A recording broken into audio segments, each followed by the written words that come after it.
ये असंभव है। किसी ने हमारे पृथ्वी विजय आशु को परास्त कर दिया है। परंतु कैसे? किसने किया यह सब? उत्तर दीजिए मुझे गुरुदेव।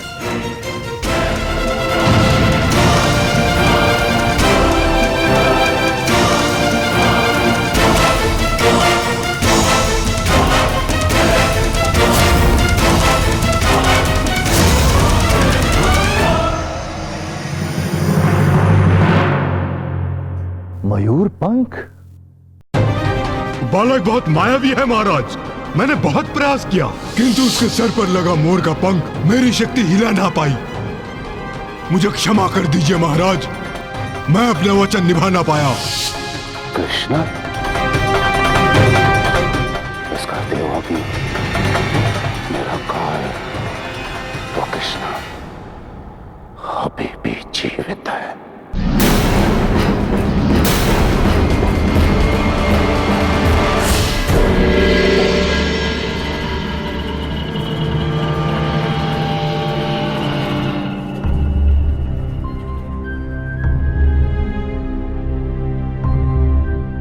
कान्हा के बंसी के स्वरों से पूर्व ही सूर्योदय हो गया। आज कान्हा कहाँ रह गया? कान्हा? आश्चर्य, रोज तो कान्हा बांसुरी की मधुर धुन से सबको उठाता है, फिर आज उसे क्या हुआ?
सब क्या है कान्हा?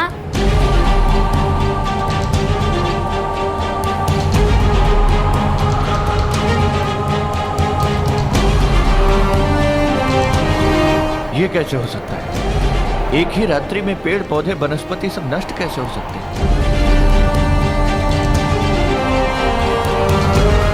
किंतु वृंदावन में तो ये समस्या पहले नहीं थी। ये अचानक क्या हो गया? खेतों में खड़ी उपज नष्ट हो गई, सारा वृंदावन नष्ट हो गया।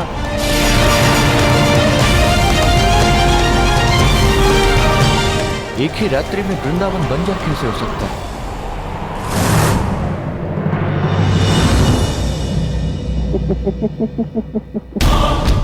गुरुदेव, देख रहे हैं, कल तक दूध माखन में खेलने वाले आज रेत के साथ खेल रहे हैं।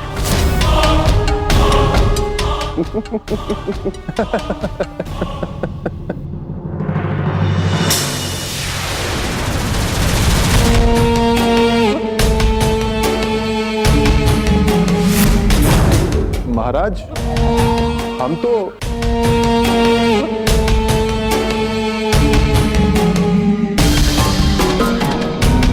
है क्या कर रहे हो राजन?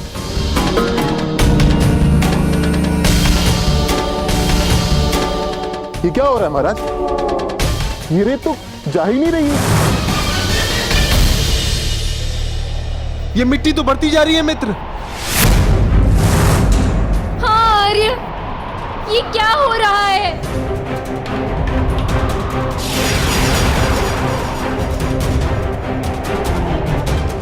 इसी तरह ये रेत गिरती रही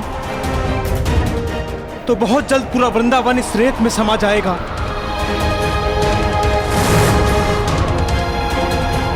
किंतु अकस्मात ऐसा कैसे हो सकता है?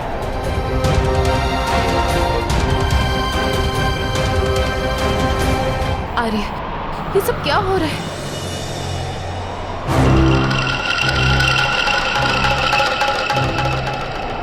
मित्र, ये कोई साधारण रेत नहीं है, बल्कि मायावी रेत है।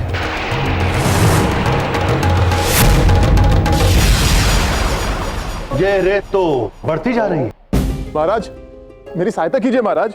केवल एक ही असुर है जो इस प्रकार रेत पर नियंत्रण कर सकता है, और वो है महान असुर रुरु का वंशज महाविनाशक।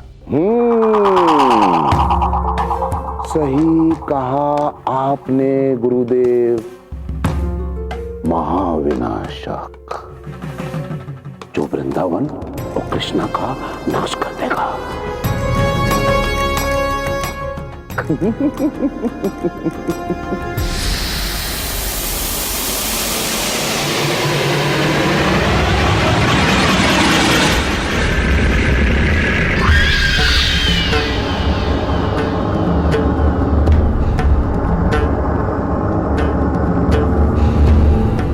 स्वागत मथुरा नरेश कंस के दरबार में, स्वागत है तुम्हारा महाविनाशक। महाज्ञानी शुक्राचार्य और मथुरा नरेश कंस को मेरा प्रणाम। महाराज कंस, आपकी आज्ञा अनुसार मैंने समस्त वृंदावन पर आक्रमण आरंभ कर दिया है और शीघ्र ही इस मूर्ख की भांति ये पूरा गांव मेरे रेत के अंदर दब जाएगा।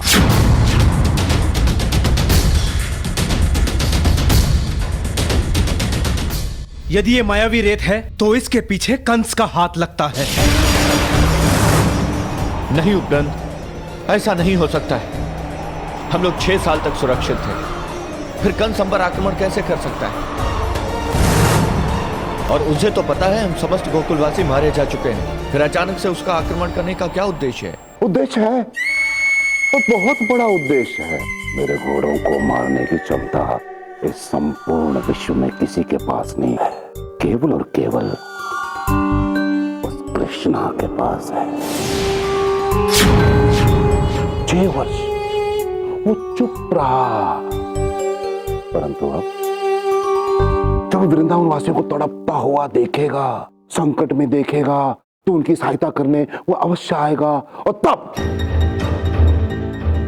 समय का लाभ उठाकर महाविनाशक कृष्णा पर अपने अस्त्र से प्रहार करेगा, और तब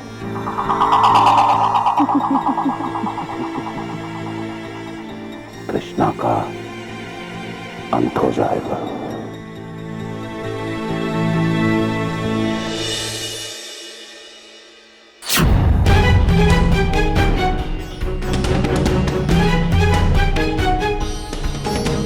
यूं ही हाथ पर हाथ धरे बैठने से क्या होने वाला है? हम सबको मिलकर इस समस्या से लड़ना होगा।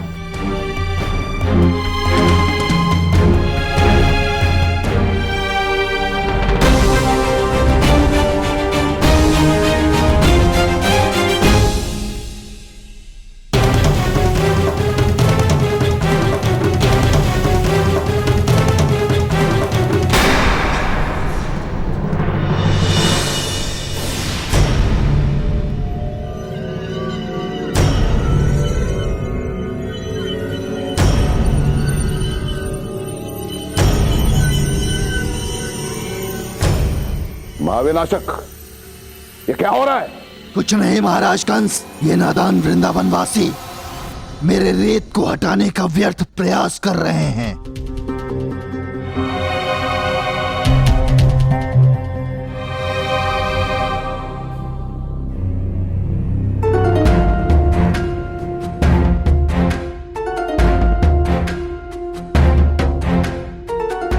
यशोदा,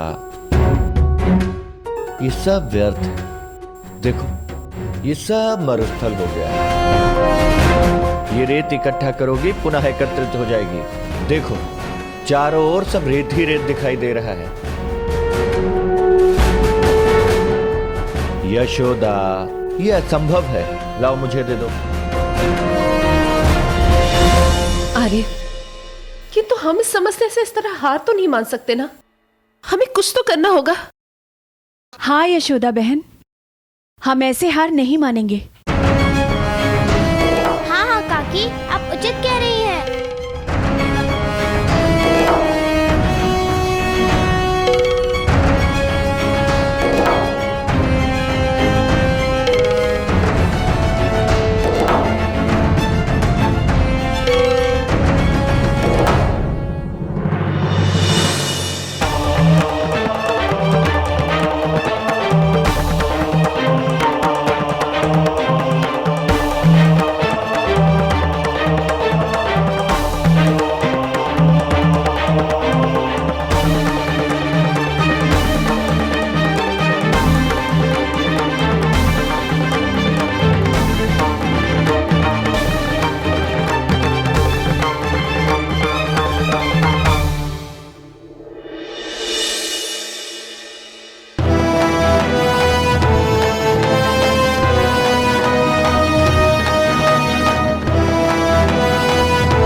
दाऊ, ये आप क्या कर रहे हैं? मैं हाथ पर हाथ धरे ये सब होते नहीं देख सकता कान्हा।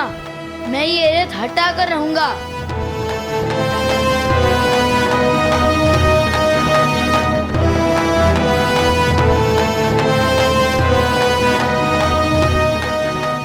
किंतु तुम कान्हा, तुम अभी तक सोच ही रहे हो। तुम तो क्षण भर में इस रेत को हटा सकते हो, तो फिर प्रतीक्षा किस बात की?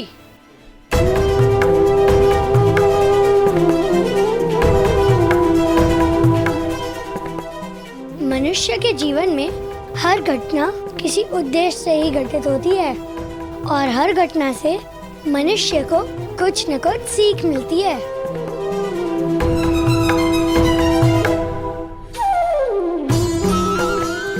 हाँ दाऊ, अगर मैं चाहूँ तो ये रेत हटा सकता हूँ, किंतु उस सीख का क्या जो इस घटना से वृंदावन के वासियों को मिलेगी? ये सब नियति ही निर्धारित करती है दाऊ, और हमारे बीच में आने से नियति का संतुलन बिगड़ सकता है दाऊ।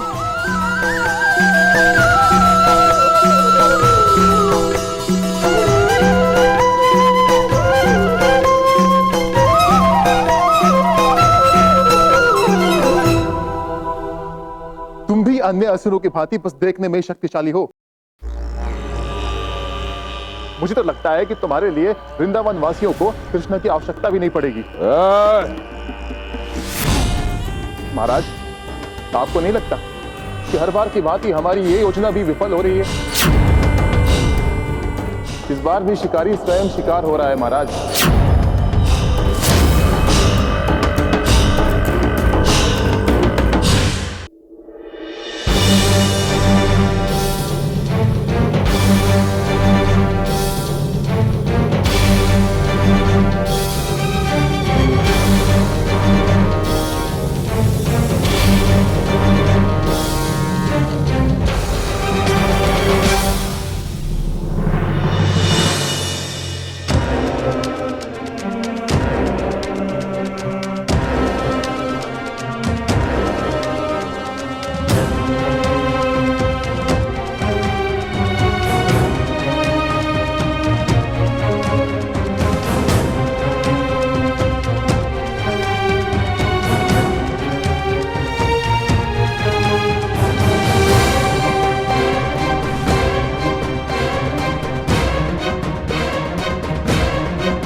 क्षमा चाहता हूं महाराज, किंतु मुझे तो इस महाविनाशक में कोई महान विशिष्टता दिखाई नहीं पड़ रही।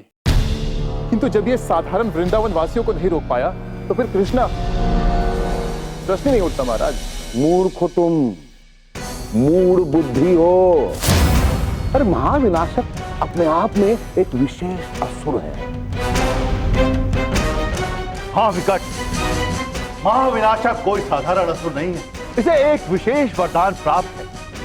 ना तो इसकी मृत्यु भूलोक में हो सकती है और ना ही स्वर्गलोक में। और तो और महाविनाशक के पास एक विशेष अस्त्र है।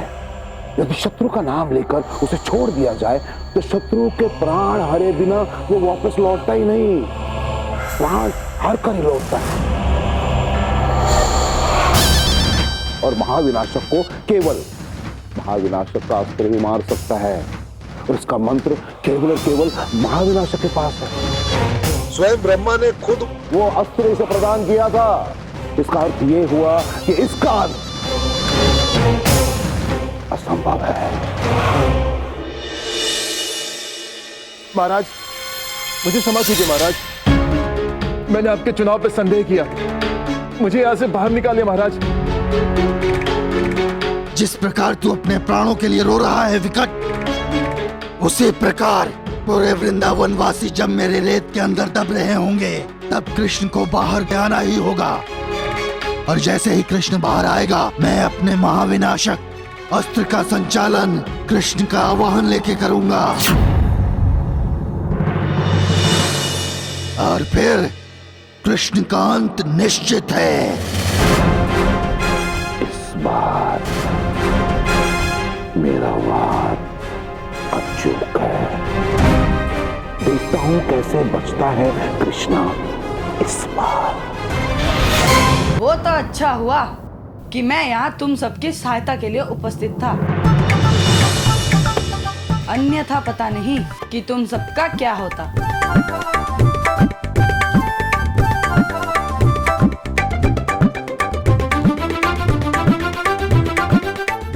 ओह, बातें तो तुम ऐसे कर रहे हो कि जैसे सारा काम तुमने ही किया है सुदामा।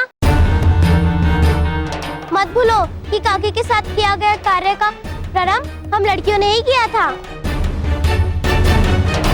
बस बस सुदामा, तुम भी ना इन लड़कियों के साथ तर्क कर रहे हो।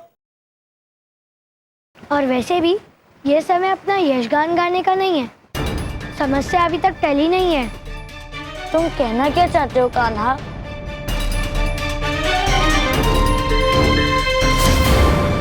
महाराज मुझे यहाँ से निकालिए, वरना मेरे प्राण निकल जाएंगे। महाराज मैं आपसे क्षमा मांगता हूँ।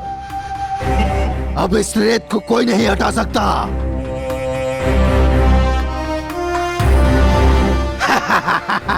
नहीं नहीं महाविनाशक, तुम तो बहुत अधिक शक्तिशाली हो।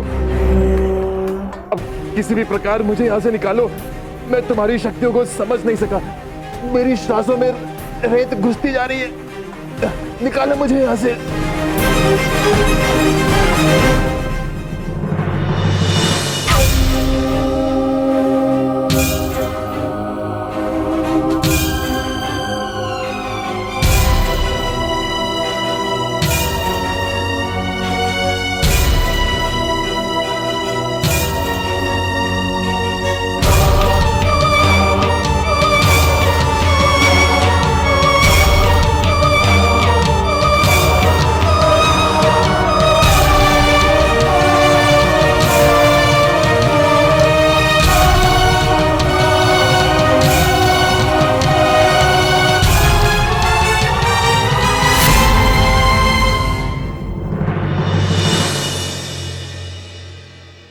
महाराज महाविनाशक तो मेरी आशा से भी अधिक शक्तिशाली है, इसके सामने कोई नहीं टिक सकता। महाराज न कृष्णा के लोग, ये सबको मार डालेगा। महाराज अब मुझे विश्वास हो चुका है महाराज कि ये वृंदावन को नष्ट कर देगा। जाओ महाविनाशक, जाओ और वृंदावन को नष्ट कर दो। क्या तुम महाविनाशक से इतने भयभीत हो गए थे कि तुम क्षण भर भी से यहाँ नहीं चाहते? तुम आराम से जाओ महाविनाशक। हर क्षण जब रेत बढ़ेगी तब वृंदावन वासियों को अपनी मृत्यु समीप आती दिखाई देगी। हमारे आतंक से तो देवता भी कांपेंगे।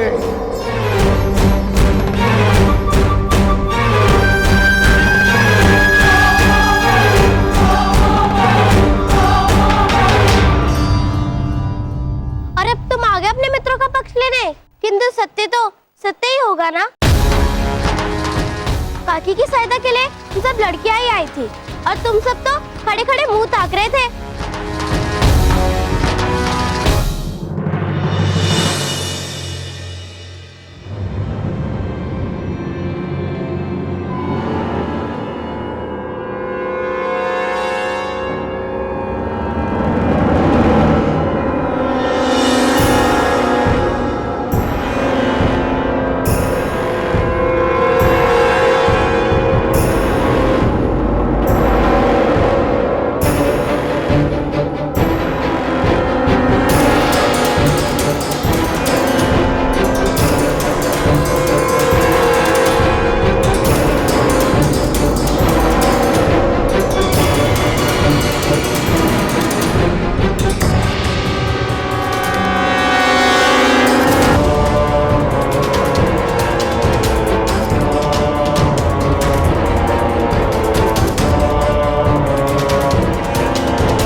मुझे प्रतीक्षा है कल के सूर्योदय की,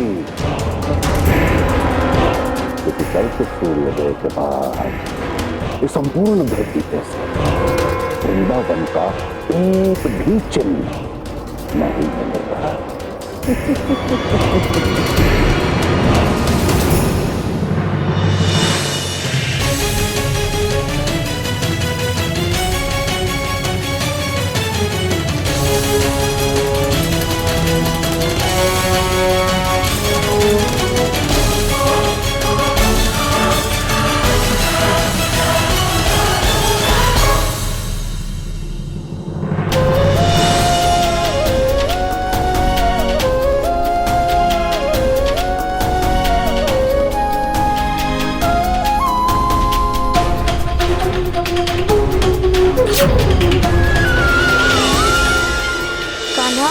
अब तो कुछ करो। देख रहे हो क्या दशा हो गई है वृंदावन की।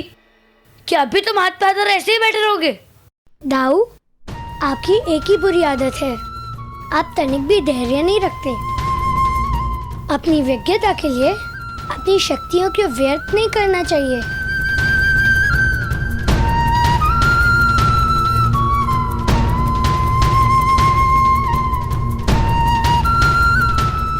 नंदराज, नंदराज, ऐसा प्रतीत हो रहा है जैसे समस्त वृंदावन रेत का टीला बनता जा रहा है।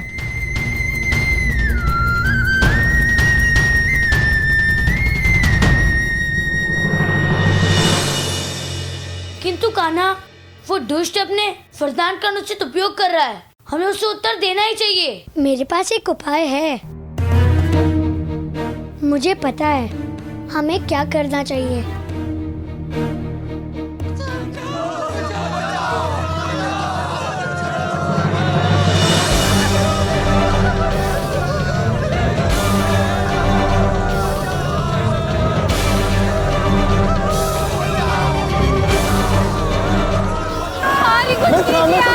मित्र, हमें कुछ करना होगा। हमें इनकी सहायता करनी होगी। सहायता करो। रक्षा कीजिए नंदराज, हमारी रक्षा कीजिए नंदराज।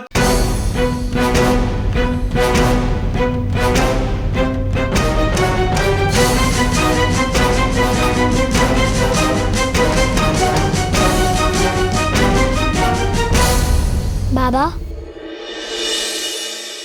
बाबा, अब समय आ गया है कि हम अपने सबसे शक्तिशाली अस्त्र का प्रयोग करें।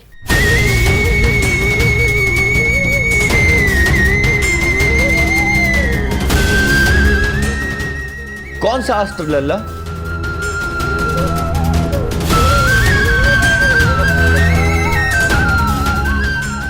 बाबा, हमारा सबसे शक्तिशाली अस्त्र है ईश्वर की भक्ति। आप ही ने तो हमें सिखाया है कि भक्ति में बहुत शक्ति होती है। इसीलिए हमें माँ शाकुंभरी देवी की प्रार्थना करनी चाहिए। किंतु कान्हा, माँ शाकुंभरी की आराधना करके क्या होगा? वही तो बात है बाबा। कान्हा कभी कुछ स्पष्ट नहीं कहता। बाबा, माँ शाकुंभरी देवी माता दुर्गा का ही एक रूप है। पंडित जी ने हमें उनकी कथा सुनाई थी। कौन सी कथा कान्हा? एक समय की बात है, रूरू नामक असुर ने अपने चारों वेदों पर अधिकार बनाने की ठानी और अपनी इच्छा पूर्ण करने के लिए उन्होंने 1000 वर्षों तक तप किया। ओम ब्रह्माय नमः, ओम ब्रह्माय नमः, ओम ब्रह्माय नमः, ओम ब्रह्माय नमः, ओम ब्रह्माय नमः।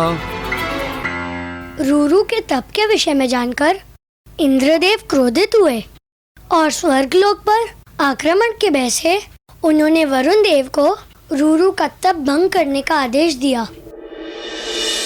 ओम ब्रह्माय नमः।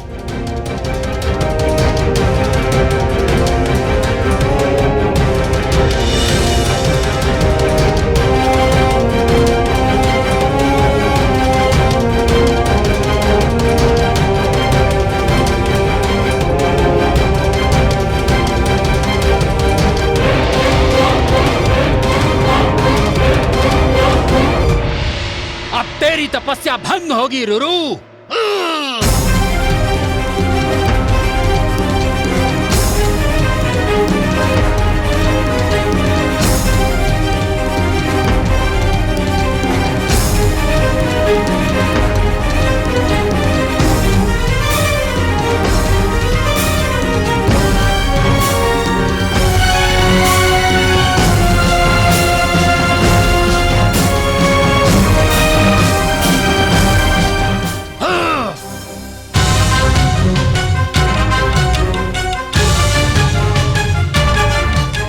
अपनी तपस्या में इतना लीन है कि मेरे प्रहारों का कोई प्रभाव ही नहीं पड़ रहा इस पर।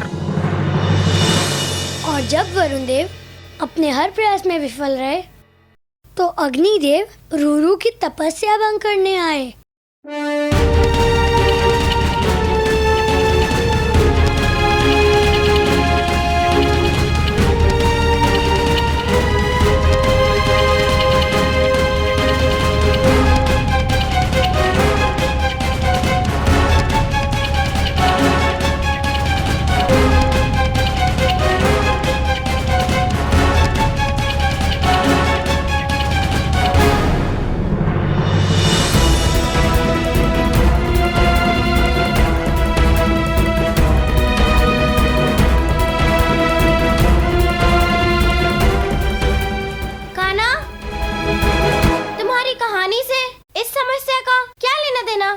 लेना देना है राधा, पहले पूरी कहानी तो सुनो।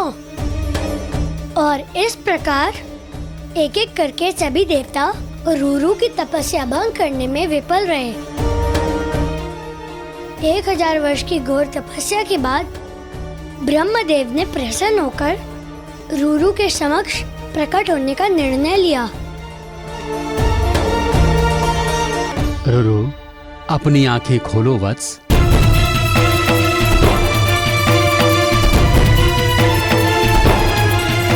प्रणाम।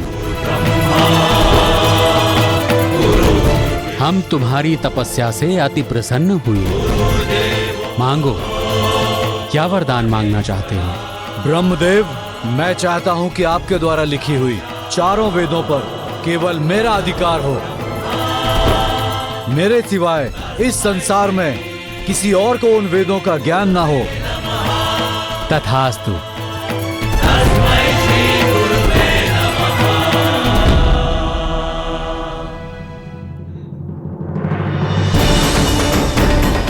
रूरू ने संसार से वेदों का सारा ज्ञान लुप्त कर दिया।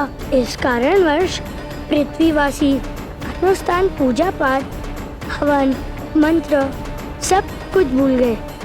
यहाँ तक कि ऋषि मुनि, साधु संत भी सब कुछ भूल चुके थे।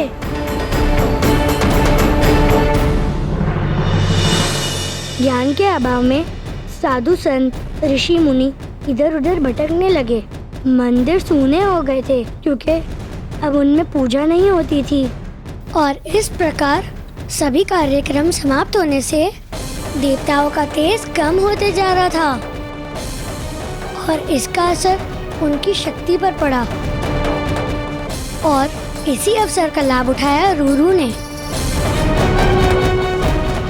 और फिर वही हुआ जिसका इंद्रदेव को भय था।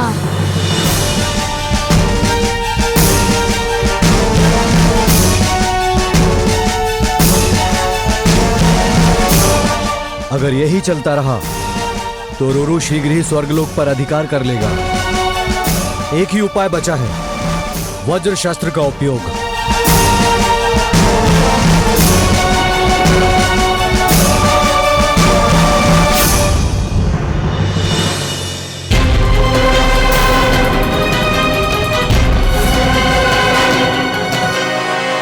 रूरू ने सभी देवताओं को परास्त कर उन्हें स्वर्गलोक छोड़ने के लिए विवश कर दिया।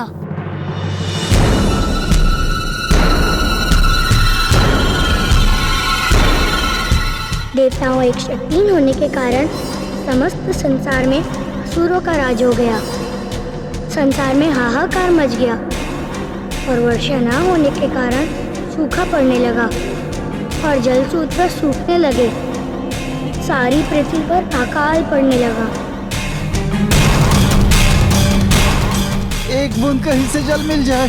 जल जल जल जल जल। इतनी खुदाई करने के बाद भी भूमि में एक बूंद जल नहीं मिला। अब क्या होगा? तब पृथ्वी को इस विनाश से बचने के लिए सभी देवताओं ने नारद मुनि के आदेश पर माँ शक्ति से सहायता की प्रार्थना की।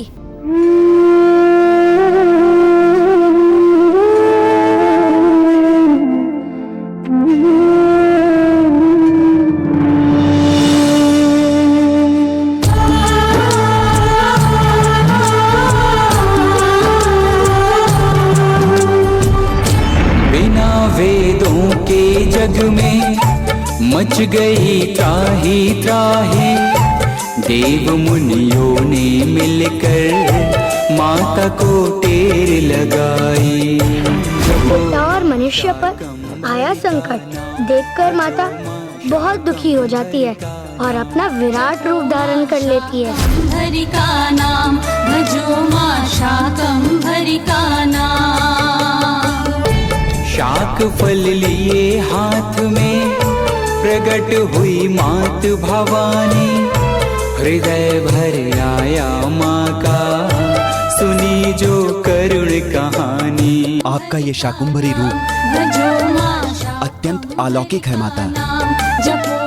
आप धन्य है माता। बोलो शाकुंभरी देवी की जय। बोलो शाकुंभरी माता की जय। बोलो शाकुंभरी माता की जय। माँ शाकुंभरी की, माँ शाकुंभरी की, माँ शाकुंभरी की, माँ शाकुंभरी की, माँ शाकुंभरी की। मुझे पूर्ण विश्वास है पुत्री, जिस प्रकार माता शाकुंभरी ने उस समय पूरे संसार को अकाल से बचाया था, ठीक उसी प्रकार वो आज भी हम सबको इस संकट से निवारेंगे।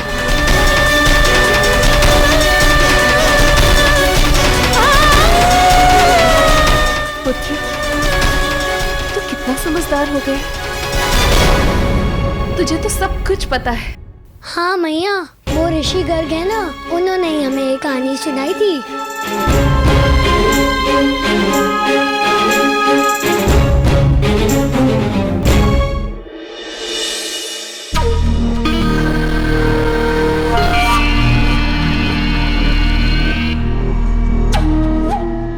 गुरुदेव, शीघ्र बताइए मुझे कि आपने क्या देखा।